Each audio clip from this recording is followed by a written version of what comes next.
This is the DTF Station Seismo S20 DTF powder machine. In this video, we're going to unbox it, set it up, and show you how it works. Hey guys, I'm not sure if you can see me back here, but obviously this is a pretty tall box. So while I do have it on the tabletop, and I'm going to pretty much remove the straps and open the box up here, when it comes time to actually pull out my Seismo S20, I'm going to have to put it on the floor and then bring it back up to the table to show you how it works.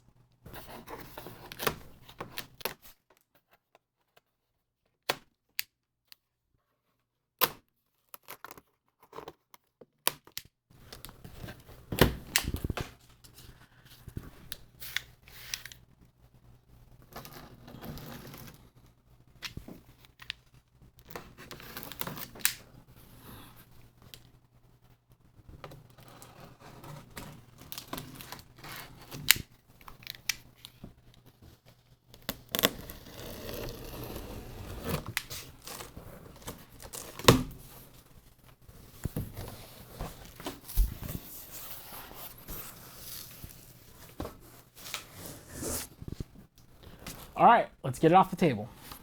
Now, just so you know, it took two of us to get this machine onto the table. We still have the foam intact. I did remove a few things from the box already. You have your packing sheet. I believe this is the user manual and the inspection. And then there are a few tools and a paintbrush in here. More on that in a little bit.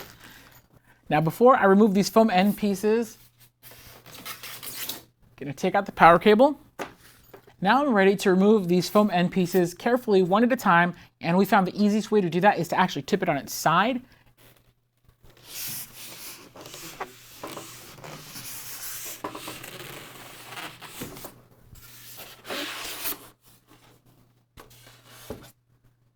Now notice how I'm keeping one hand on this plexiglass cover. You don't want that falling out when you're removing the top. So now I can go ahead and safely remove this.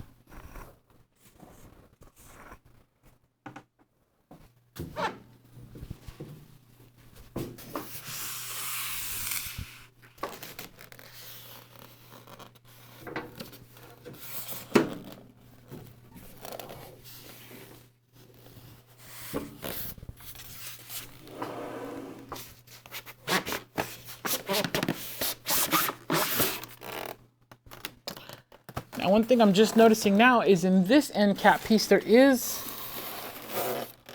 something here. Let's go ahead and pull that out.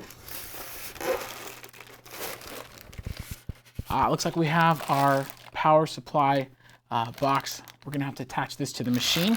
Set that aside.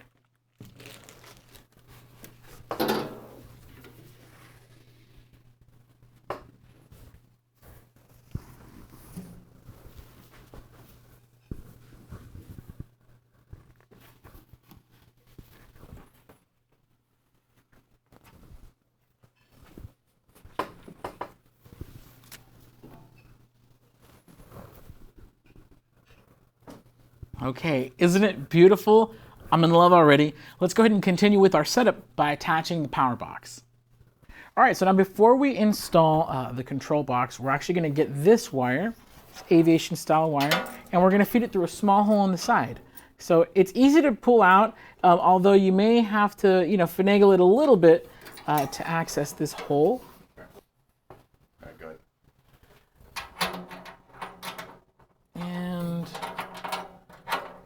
Help it out here. There we go. Okay, so we're just going to pull all that out, let that hang for a moment. So now we have the control box. We're going to mount it right through this thread, up here and down here.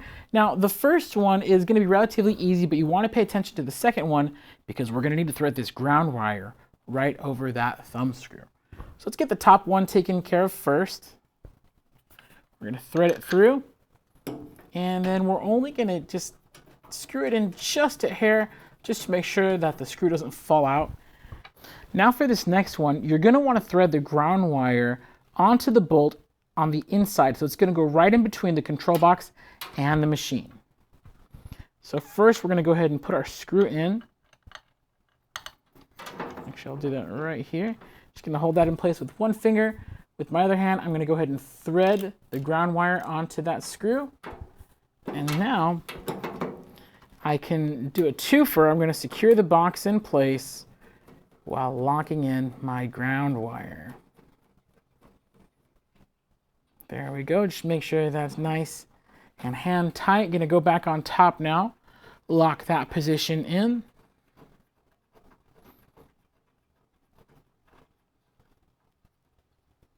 We're good up there. And last but not least, we're going to go ahead and connect our aviation wire. This is the 3-prong.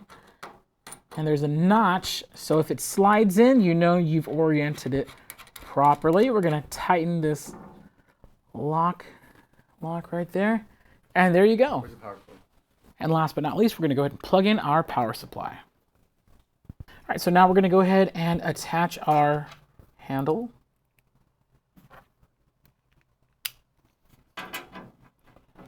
Go ahead and screw that in right there. And I'm not going to fully tighten it. In fact, I'm going to keep it a little bit loose so I can have an easier time inserting the second screw. There we go. And now with both of them in there, now I can go ahead and make sure that they're fully tightened.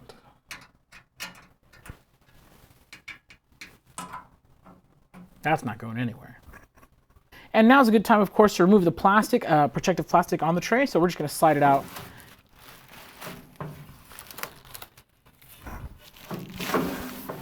There we go.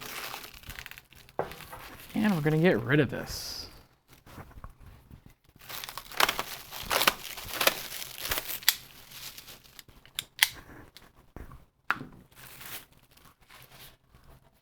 Also, if there's any stray pieces of styrofoam, you want to get those out of there. It's not going to harm the machine, but I just like having a clean machine. Slide that back in, and we are almost ready to go. Now, this acrylic sheet is going to be used to go ahead and cover it while it's shaking, or you can also just cover it when it's not in use. Now, there is a protective sheet of adhesive over it, adhesive paper over it, just to keep it safe while it's in transit. You could leave it on there if you want to. You could take it off so you can see what's going on. All right, now it's time to load our powder into the top powder box. To do this, we're going to go ahead and remove the lid. It comes out very easily. And you're going to want to go ahead and get your DTF powder. And we're going to pour a pretty generous amount evenly across the box.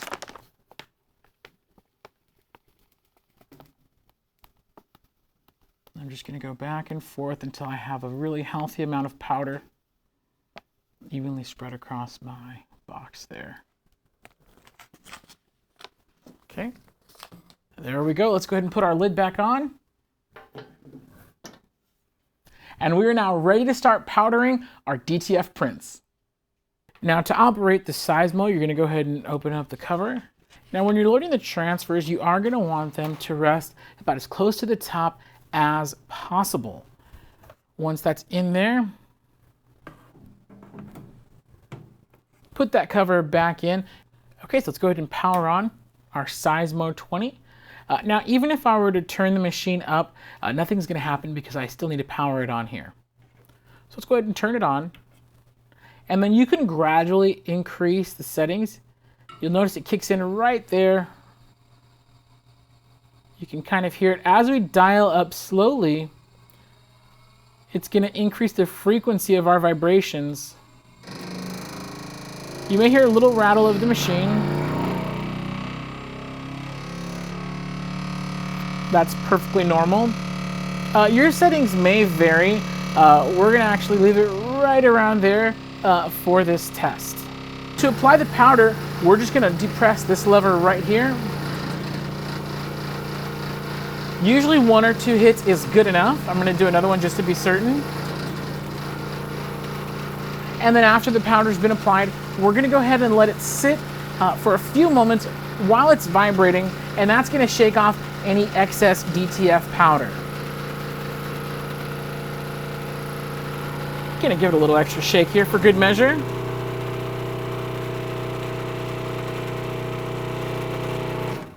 Then I'm going to turn it off. And it's that simple. Remove the cover.